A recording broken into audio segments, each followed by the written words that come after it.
Existe uma corrente filosófica denominada determinismo, aplicada às ciências. Ela lida com a causa e efeito, criando assim leis para os fenômenos. Um grande exemplo está na física clássica. Podemos exemplificar as leis básicas newtonianas, como sendo deterministas. Elas podem ser descritas por cálculos matemáticos determinados e se obter com isso um excelente resultado. Mas quando lidamos com sistemas muito complexos, então trabalhamos com uma análise estatística do fenômeno e lançamos mão da teoria das probabilidades para esse evento. E na mecânica quântica, os cientistas adotaram interpretações probabilísticas, abandonando o determinismo. É claro que muitos físicos clássicos levantaram a hipótese de aplicar as leis físicas com precisão no mundo microscópico, como, por exemplo, a posição e o momento de uma partícula, como, por exemplo, um elétron.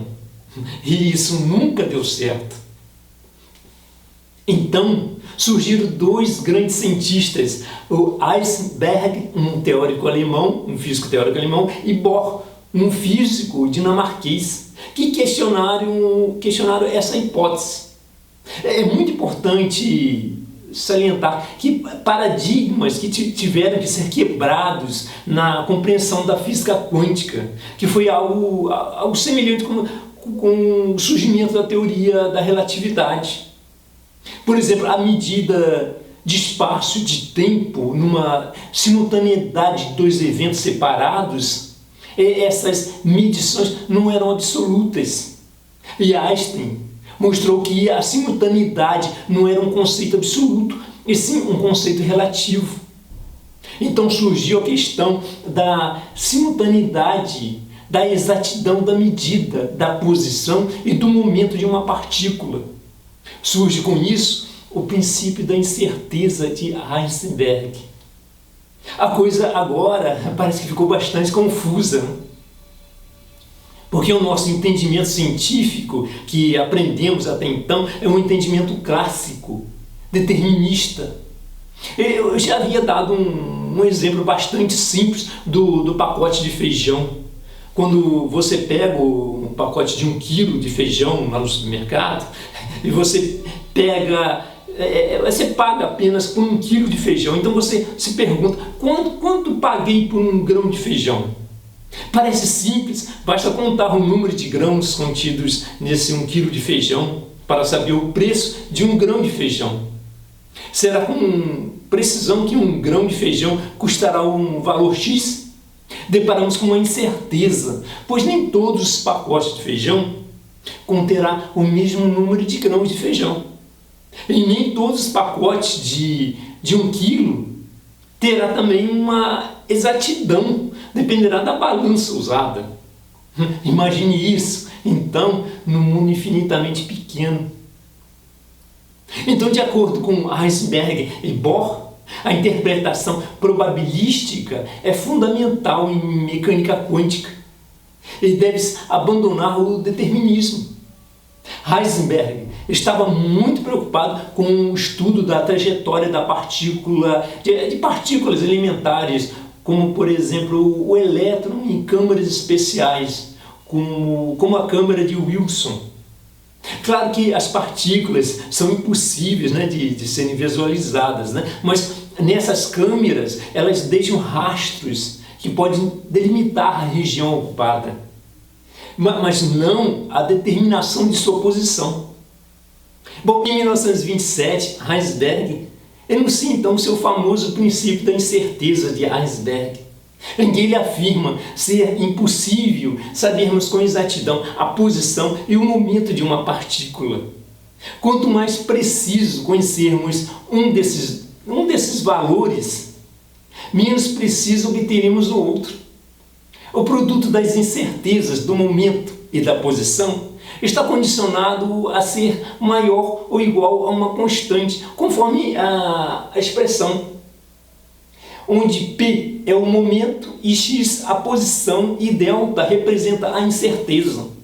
O H cortado é um símbolo simplificado de H sobre 2, também chamado de constante reduzida de Planck ou constante de Dirac.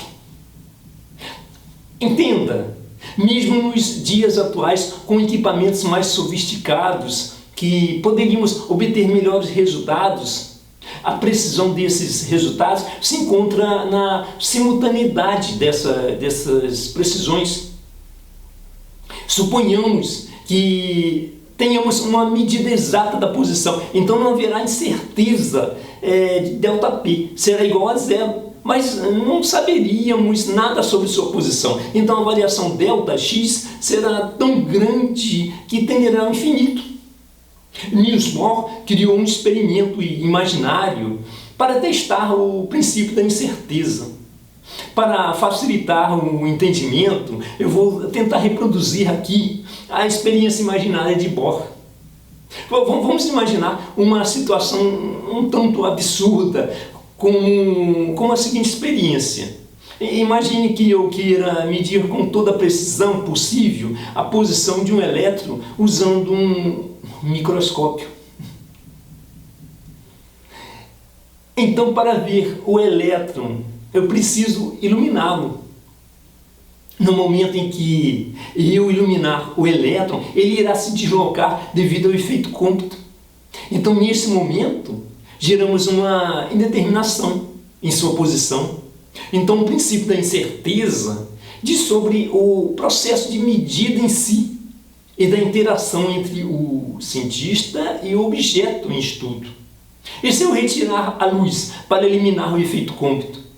Logicamente que eu não conseguiria ver o elétron. Mas suponhamos que eu consiga apenas que um fóton atinja o elétron e se desloque, eu consiga chegar até a objetiva do microscópio. O momento desse fóton é dado pela expressão. E o componente x do momento do fóton possui as seguintes variações. Então, a variação disso, nós teremos, substituindo o P, e agora a posição x do elétron, pelas leis da óptica, a imprecisão dessa medida é dada por essa expressão aqui. Vamos fazer o produto dessas incertezas e vamos obter essa outra expressão. Dá um resultado razoável para o princípio. Analisando a expressão matemática, digamos que se diminuíssemos o comprimento de onda para termos uma melhor resolução e diminuir o x, vai aumentar o efeito cômputo. E com isso, o px. Ou que se você tentar acertar logicamente afetará o outro. Heisenberg tinha essa conclusão por um raciocínio lógico e Bohr complementou com um raciocínio matemático. A distinção entre resultados quânticos e clássicos se dá pela constante de Planck. O valor extremamente baixo de H é que faz com que os resultados não sejam coerentes com o nosso cotidiano. Assim como na relatividade, o valor excessivamente alto da velocidade faz com que a relatividade saia do alcance de experiências cotidianas. O princípio da incerteza deixa exatamente claro que trabalhamos com sistemas quânticos, temos que necessariamente recorrer aos cálculos de probabilidades. Einstein aceitava os fundamentos da teoria quântica, porém ele não aceitava o fato de haver interpretações meramente estatísticas. Tanto que a sua famosa frase surgiu devido a isso. Então ele dizia: Deus não joga dados com o universo. Todos nós sabemos que os dados são probabilísticos, né? Bom, até aqui já vimos bastante que não podemos nunca unir uma interpretação corpuscular e ondulatória em um mesmo experimento. É necessário que isso fique bem claro. Aqui tem uma moeda.